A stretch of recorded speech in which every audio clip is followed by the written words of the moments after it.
সূরা তালাক। বিসমিল্লাহির রহমানির রহিম। পরম করুণাময় অসীম দয়ালু আল্লাহর নামে শুরু করছি। হে নবী, তোমরা যখন তোমাদের স্ত্রীদেরকে তালাক দিতে চাও, তখন ইদ্যতের প্রতি লক্ষ্য রেখে ওদের তালাক দিও। ইদ্যতের হিসাব রেখো এবং তোমাদের রবকে ভয় করো।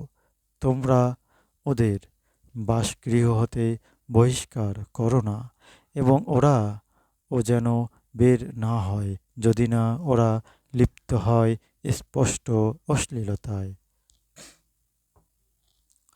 এগুলি আল্লাহর বিধান।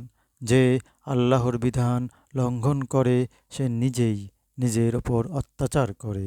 তুমি জানো না, হয়তো আল্লাহ এরপর কোনো উপায় করে দেবেন।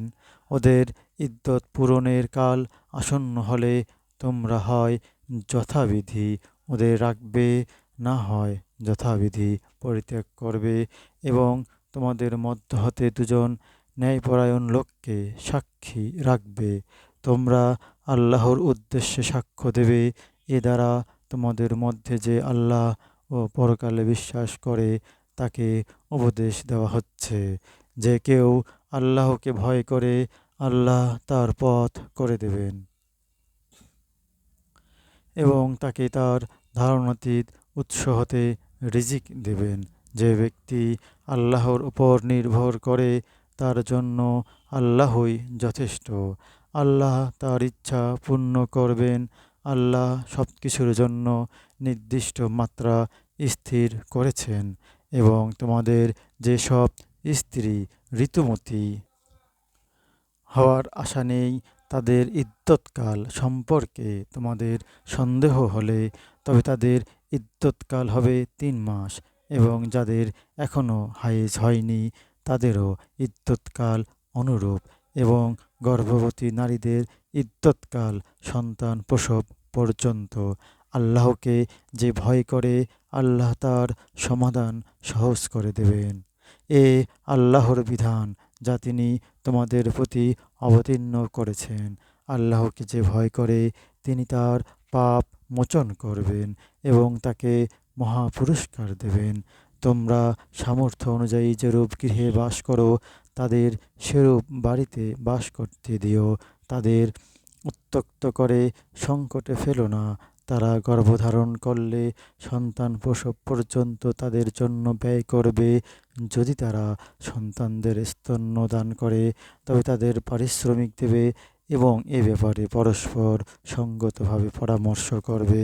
তোমরা যদি পরস্পর জেদ করো, তাহলে অন্য নারী স্তন্যদান করবে। বিত্তবান নিজ সামর্থ্য অনুযায়ী ব্যয় করবে, এবং যার জীবনোপকরণ সীমিত সে আল্লাহ যা দান করেছেন তা হতে ব্যয় করবে। আল্লাহ যাকে যে সামর্থ্য দিয়েছেন তদপেক্ষা গুরুতর বোঝা তিনি তার ওপর চাপান না। আল্লাহ কষ্টের পর স্বস্তি দেবেন। কত জনপদের অধিবাসী তাদের রব ও রাসূলগণের নির্দেশের বিরুদ্ধাচরণ করেছিল, ফলে আমি ওদের কঠোর হিসাব নিয়েছিলাম এবং দিয়েছিলাম কঠিন শাস্তি। অতঃপর ওরা ওদের কৃতকর্মের শাস্তি আস্বাদন করল। ক্ষতি ওদের কর্মের পরিণাম। আল্লাহ ওদের জন্য কঠিন শাস্তি প্রস্তুত রেখেছেন। অতএব হে জ্ঞানসম্পন্ন মুমিনগণ, তোমরা আল্লাহকে ভয় করো। তিনি তোমাদের প্রতি কোরআন অবতীর্ণ করেছেন, পাঠিয়েছেন রাসূল, যে তোমাদের কাছে আল্লাহর সুস্পষ্ট আয়াত পাঠ করে। যারা বিশ্বাসী ও সৎকর্মপরায়ণ, তাদের অন্ধকার হতে আলোর দিকে আনার জন্য। যে কেউ আল্লাহর উপর বিশ্বাস করে ও সৎ কাজ করে, তিনি তাকে জান্নাতে প্রবেশ করাবেন, যার পাদদেশে নদী প্রবাহিত।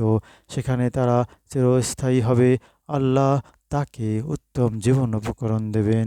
আল্লাহই সপ্তাকাশ ও পৃথিবী সৃষ্টি করেছেন, এবং অনুরূপভাবে আকাশ ও পৃথিবীর সর্বস্তরে নেমে আসে তার নির্দেশ।